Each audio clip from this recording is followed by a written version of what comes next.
On a quiet Friday morning, in the heart of Anaconda, Montana, a horrifying act of violence shattered the peace of a tight-knit community. August 1st, 2025, 10:30 a.m. Locals had just begun their day when chaos erupted inside the Owl Bar, a well-known neighborhood establishment. Gunfire rang out suddenly, shocking patrons and nearby residents. By the time the scene quieted, 4 people lay dead. Witnesses fled in panic. Some hid, others called 911, but the killer was gone. The small town, home to just over 9,000 people, was instantly transformed into a crime scene. Streets were blocked. Helicopters hovered.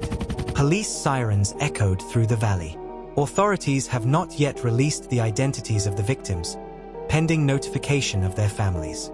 What is known, however, is that they were regulars, friends, neighbors, community members, simply enjoying their morning at a familiar bar. No one expected their lives would end in a burst of senseless violence. The Montana Division of Criminal Investigation quickly took charge.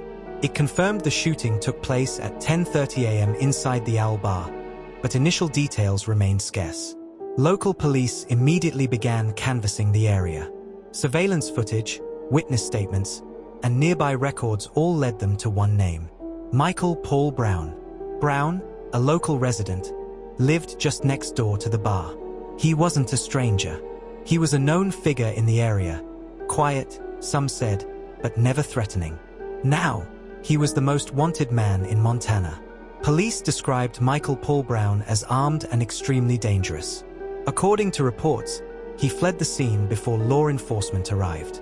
He was last seen west of town, near Stumptown Road and Anderson Ranch Loop Road, wearing a tie-dye shirt, blue jeans, and an orange bandana. The sheriff's office immediately raided Brown's home, but he was nowhere to be found. He had vanished, either deep into the Montana wilderness or into the backroads only locals knew. Gents from the FBI joined the manhunt, offering investigative support and search coordination. The Montana Highway Patrol flooded the area with tactical units, drones, and canine teams. Just blocks away, Sage Hewitt, owner of a childcare center, heard the news. She didn't wait. "We locked down the facility. We've practiced for this, active shooter drills, fire drills, but never thought we'd have to use them," she told the Associated Press. Children were moved into a quiet play area, away from windows and doors. Parents were alerted. Fear gripped the town. Schools, businesses, and public offices closed.